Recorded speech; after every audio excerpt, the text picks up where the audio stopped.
morning from Athens. We're together with Professor Carla Quinsley. Carla, would you like to say hello? Hello. I don't know. Thank you for joining us.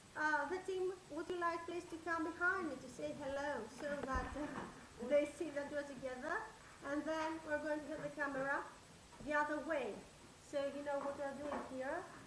Thank you so much. We tried to fix everything here in the room. So behind me is Maria. She's doing her PhD. Okay, Natalia from LRM. Good morning, everybody. Good morning.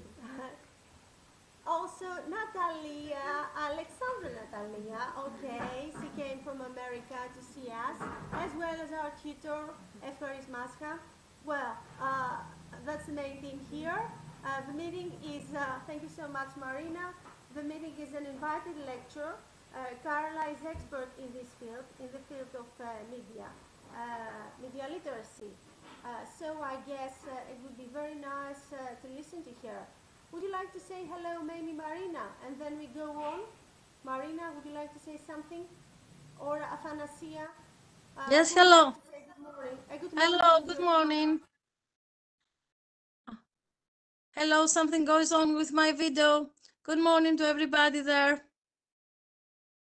It's really nice to have the chance to see you there. It was not possible for me to manage to be there live, but it is really nice that I am here connected and I could have the chance to attend this meeting. Thank you.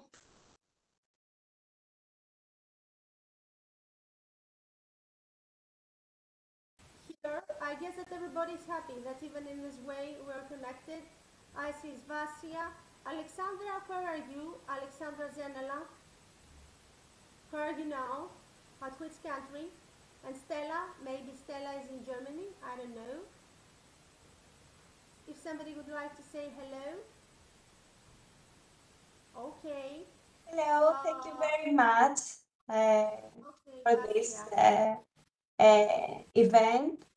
I found from the site of the app, and I think that it will be very interesting.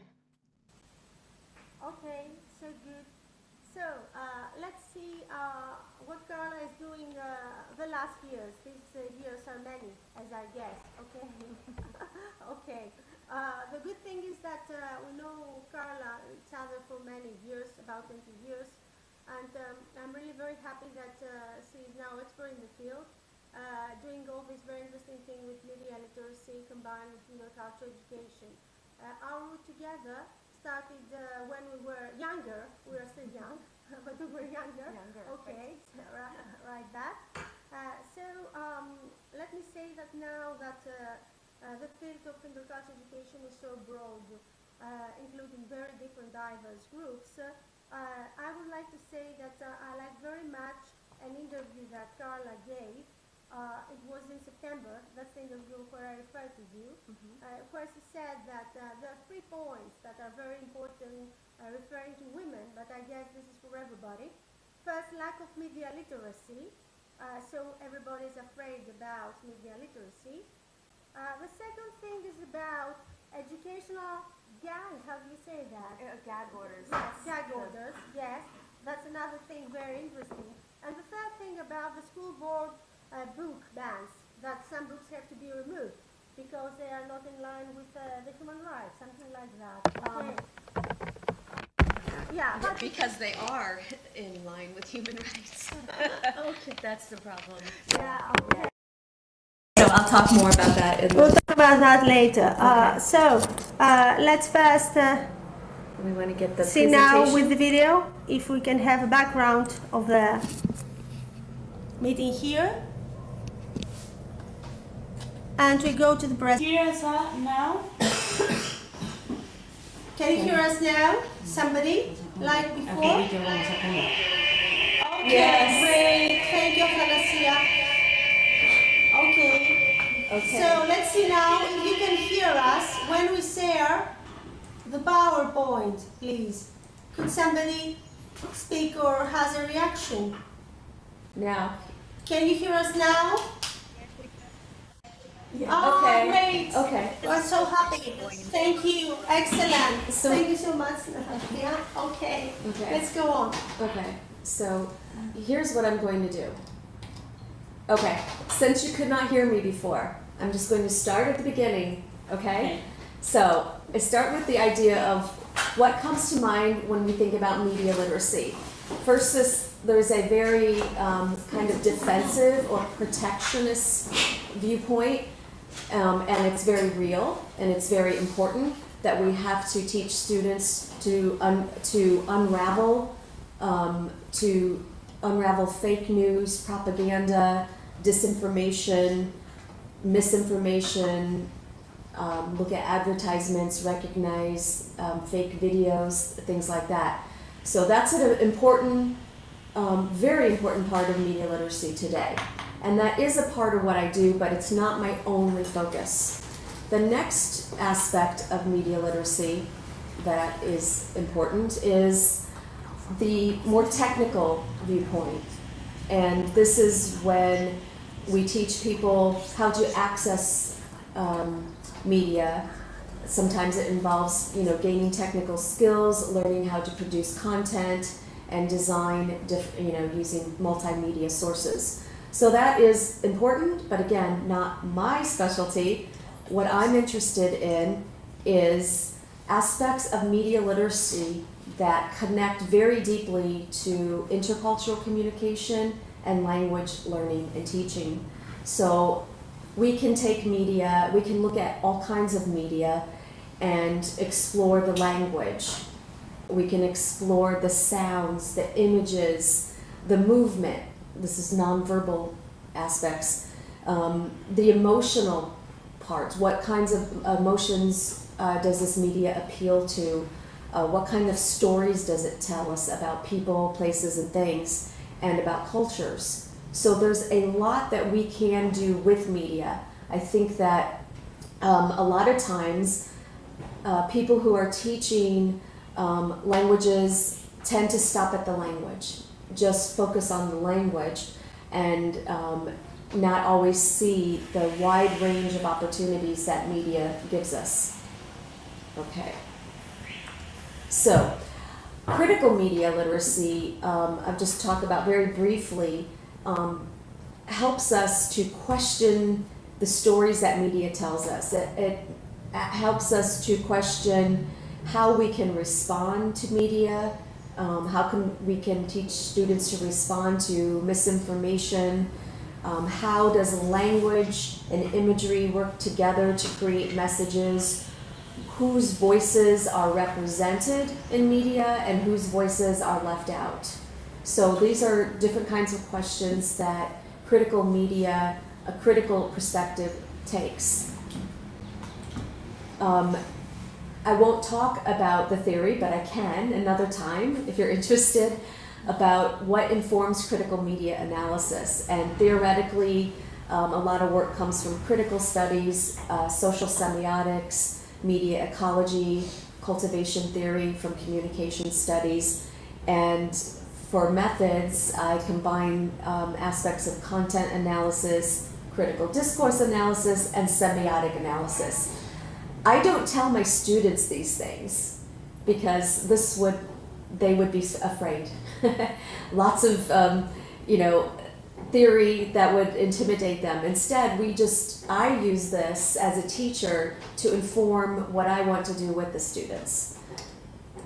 Okay, now, I added this slide, a crisis of criticality. What this means is that right now, in many states in the United States and in school districts, there are people who do not want us to teach a critical perspective. They do not want us to talk about issues of race or LGBTQ or human rights, immigration. They do not, they think that there's no place for that in the curriculum. And so it's kind of difficult sometimes to even use the word critical. Some schools in some states in the United States have mandated and have made laws that you cannot talk about anything divisive in a classroom, that means no critical thinking, no problem solving. And this is, like I say, a crisis. But I think that using media in our classrooms is a way to give students the opportunity to adopt critical, or to really practice critical thinking. So let's just not call it critical media analysis. I call it media work. Okay, this is much more approachable, and this is what it is. We take media and we work with it. We work with it, we play with it, we learn from it, we teach with it. Now, what do I mean by media? Well, first of all, media relates so strongly and so well to what we do as teachers, because every bit of media that we see is connected to language and culture, right? And a lot of media is multilingual today, and that is, I think, a wonderful thing, because we can use students' home languages and the target language that they're learning and mix them, translanguaging. We can use media, sometimes get students to react to it, and I'll talk about this later. But what I really like about using media in the classroom is allowing students to go out into their neighborhoods, where they live, or their schools, and take photographs and collect media samples and bring it with them. The media is from their lives. It's the things they see every day. It's not everything on screen. When I talk about media, I really mean media that is also analog, papers, books, magazines, billboards, shops and signs, something like these stickers on the back of my computer. Everything is media. So yes, what you have too, it's stickers there. So we can use everything like that. I see a cup with a logo on it. Logos are media. Labels, I have students go to grocery stores and take pictures of food labels, and that's media.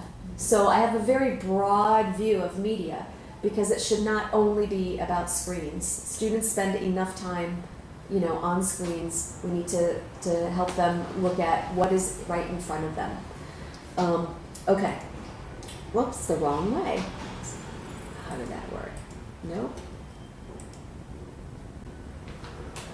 Okay. So media work is not a strict theory or method for teaching, but it's an approach. So it's a way of thinking about media. And there are 5 main parts to it.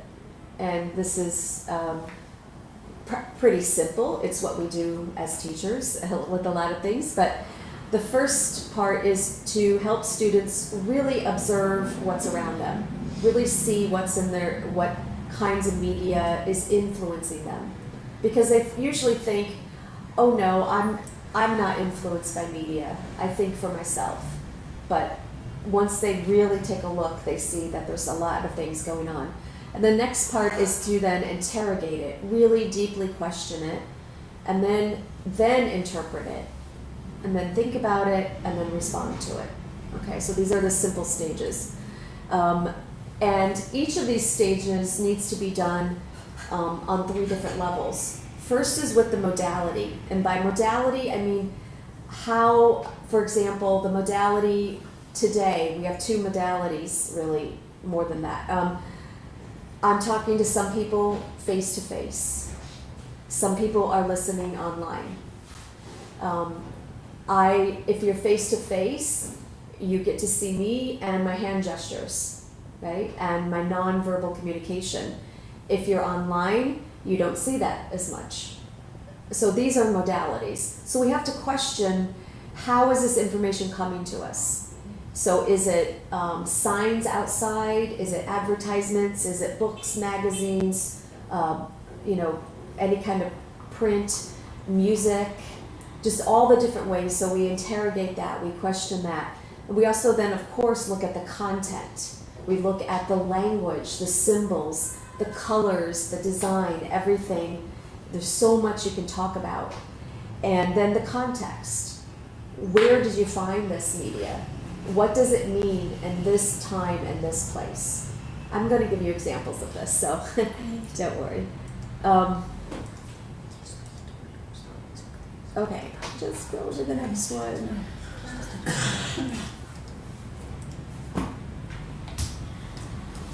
Why won't it move? Would you like to go To the next.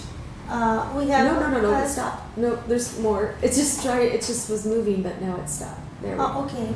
No, that. Okay.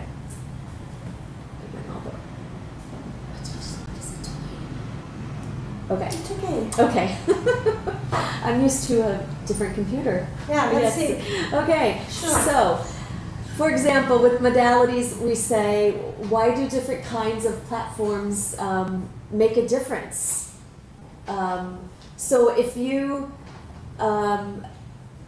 get the news from a newspaper, whether it's online or paper, how is that different from getting the news on Instagram or Twitter? Is one modality, or the radio or television, is one or the other more credible than the other? It changes from person to person. For content, we want to think about all of the, like I said, the language, the images, the sounds, whose stories are being told and whose stories are missing.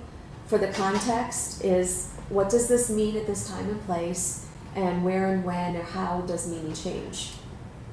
Okay, so examples. This is the fun part. So this is what I mean by media. This is a sign that is in front of a restaurant in Philadelphia. So my students go, I say, go take pictures. They choose different places, sometimes a shopping mall, sometimes a library, sometimes a restaurant where they work.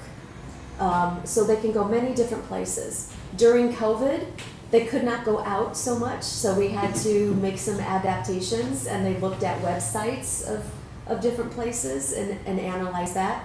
But this is a sign from in front of a restaurant in Philadelphia. And can anybody see, what do you see or understand about it when you first look at this? Anything? So positive. Okay, it's positive. It's positive. I'm joking. Yeah. Well, actually, this is positive, but it's... Yeah. But Yeah. behind that. On the first side, On the first. we observe that there is the logo of LGBTQ community. So Yeah. we think that probably is a positive message about the whole situation Yeah. for LGBTQ community. However, on the down, it says that every letter is a different word about what we at first was thinking about LGBTQ community. It says something else. A for Lettuce. Lettuce. Well, G for Guacamole. guacamole. B for Bacon. bacon. So we have second thoughts.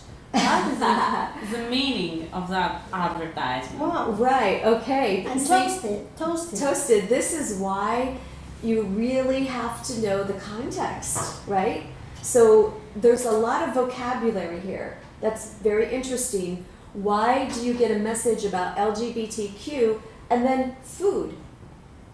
Okay, so it's a sandwich. So in the United States, we talk about a sandwich that's called BLT, bacon, lettuce, tomato.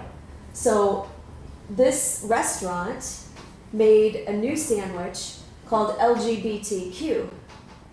And so they list the ingredients, and so it's part of their advertising. So very positive messages, but also it's promotion of their product. And these are really good discussions in the classroom to talk about all the language here, and there's more at the bottom, but also is it positive when it's just used for advertising? Is it good? They also mention at the bottom, they say that the money from the selling of the sandwiches will go to the William Way Foundation. Donation, I think. Donations, which William Way Foundation is a resource center for the LGBTQ community. So then there's some good there. So there are a lot of mixed kinds of messages. So if you just look at this quickly, just for language, you get some vocabulary. But if you really look more deeply, you can have great discussions with students, especially about issues like this.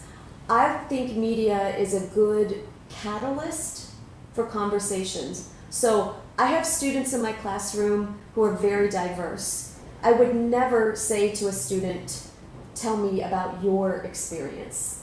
They can offer it, but I don't ask for it because I don't know what their experiences are. So when we use media, we talk about the media. And then what usually happens is that students begin then to say, I have a story. And they start to tell their stories too. But we start with media because it's more impersonal. So it's more comfortable for them to talk about issues like this. Because for some students, they have no problem. I have students who say, yeah, me and my partner, I'm gay or I'm lesbian, they say it, no problem. Other students are not, if they are, do not want to say it. We can't force these things, but again, use the media as the catalyst and keep the focus on these stories in the media, and then you can talk about issues. Let's see more examples. Yeah. The tricky word here was toasted. Toasted might have a very negative connotation. Yeah, it does. Toasted this product that it includes all the different diverse groups. Yeah. So maybe it could have a negative connotation. And I think that in terms of, that's a really good discussion point for interpretation because I'm not sure how to interpret the toasted part. In slang, toasted can mean that you're drunk or inebriated, negative, right? Negative. But we also toast sandwiches, so I'm not quite sure. Another idea. Yeah. Okay, let's go on. Yeah. Okay, so this one is an advertisement. In Philadelphia, there's a famous sculpture that is the LOVE, and it's by City Hall. So everywhere around town, people use that. It's this icon. So, okay, the context here, you can guess the context? The time and place, or the time during COVID. Yeah.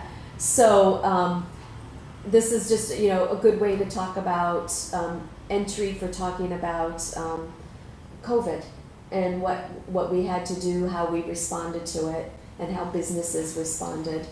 So the new context for COVID.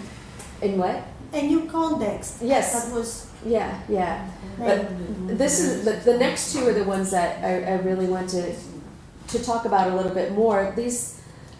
Okay, so first I'll have you look at this. You tell me what you think of it. This is from a sign. People put signs in their yards, especially during COVID, but even before that. So this is a yard sign at somebody's house. Okay, what do you think? What's your impression of this? Some conflict in that neighborhood. Okay, right, so thinking about the context, right? So there could be some conflict in that neighborhood. Why would somebody say this? Why do you have to say, no matter where you are from, we're glad you are our neighbor? An area with past or with present and hot present. Something happened there, maybe. Maybe an event took place. Yeah, something an incident. hostile. We don't know. Mm-hmm. This person's stating their position in the place. Right, in that place. It's not before elections time. It is, but it's pre-elections time here in Greece. That's why I'm saying that. Yeah, we have elections next week too. Yeah, so you see, sometimes, yeah, definitely it has political meaning. So it's telling a story, right? So you can look at it's nice that it's in 3 languages, okay? But why those languages? So many questions you can ask. Why those languages? Majority groups there. Yes, okay, in different neighborhoods. and why at this time? Is it before an election? Is it after an election? Did something happen in this neighborhood? What was this in a response to? This happened to be after George Floyd. So I wrote an article about yard signs during COVID and after George Floyd, and this was part of that. And students can make their own signs if you're working with younger students, for example. So that's something you can do for responses. But also just talking about the story it tells, and is this performance? Is this action? Is this anti-racist? Is it passive? Is it active? So my first impressions, and this is in the article I wrote, is that this is from a neighborhood actually where there were no problems. Well, I shouldn't say that. The problem is it's not diverse. The problem is the neighborhood is very affluent, and people put up signs to say, this is how I feel, and that's good. But are they doing anything to make change, or is the sign doing something? So it's hard to know. I wrote about the fact that when I first saw these signs, I thought, well, that's just performance. But then I noticed that next to the sign was a Trump sign. And I thought, okay, well, that's more action then, right, in context? If your neighbor has signs that are against you, you have to be maybe a little brave to put up something and show that there's more, people believe different things. So that's how the context works. So again, students take these pictures, and we have a lot of them to work with, but we can spend an hour just talking about one of these signs if we want to. There's so much here, so much to unpack and unravel and discern. So, okay, this is basically, though, a welcoming sign. And some places you see a lot of these, and I think that's a good thing. People want to say that we are not, trying to get rid of immigrants. We want you here. You are welcome. Philadelphia is a sanctuary city. That means that we accept refugees, asylum seekers. Okay. So, but we also have signs like this. The quality is not good. I'm sorry. But you can kind of see. This is a hard one to look at. But this is at a restaurant in South Philadelphia. This is the kind of signs that some of my students see. They see this. Signs that are telling them, you're not welcome here, and you should go home. And this is the opposite. So we have to look at this kind of media as well as the welcoming. But when we look at this together in the classroom, then we can talk about the discrimination against immigrants, against language learners. And again, we can talk about that, though, through media. The students do not have to tell their own stories. They can talk about things they see, things they hear. Almost always, they do tell their stories, but they tell their stories when they're ready. The media gives them a place to start. So that is actually the examples and what I wanted to show you for this shorter lecture. And we can talk more and have more examples for later. Let's go. Yeah. So and then we continue for the sentence. Yeah. Okay. So this is actually the last slide. So just to say that this idea of media work and the process of observing, interrogating, interpreting, reflecting, and responding is very adaptable to young students. You can look at picture books. You can do this with graduate students and everything in between. So it's adaptable to different ages, to different levels. It's transdisciplinary. It comes from a mixture of different disciplines, but also you can use it if you're teaching science. You can use it if you're teaching history or languages. You can use it in different places. You can, sometimes I tell students to find media in their own home languages, their native languages. If they're not comfortable yet, using English. And so they bring in media in different languages and they explain it to everybody. And so that's a good lesson for them. They have to explain it in my classroom in English, so they're using English, but they're telling us about media from another culture. So you get more intercultural, interactions and knowledge there.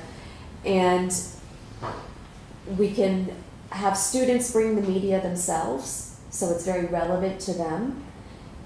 It is going to be political, and I think that's okay. We don't need to be afraid of that. We can talk about human rights, we can talk about race, social justice. It's not something to be afraid of, it's something that will help empower our students. And that is the introduction to media work. Excellent. So nice, very lively, interactive. I would like to say that the examples you offered are, a kind of examples that are in priority issues. I mean, hot issues. You can name it whatever you like. Thank you so much. I think we're going now to have the opportunity to work on this, to do some real work. I would like to thank the students that are together with us. Okay, so I see these are my students, also is my colleague there, Zoe. Who else? Some people from other countries. Stella, would you like to say hello? Okay. Let me share with you the call for papers. That is another thing we would like to share with you. Okay. Let's see that.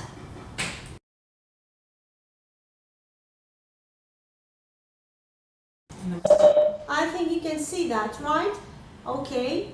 This is the call for our next conference, international conference that's organized International Association for Intercultural Education. So these issues are within the different strands here. It's in Sarajevo, early October. You see the topic is Children as Tastemakers in Divided Societies, Educational Approaches. Okay.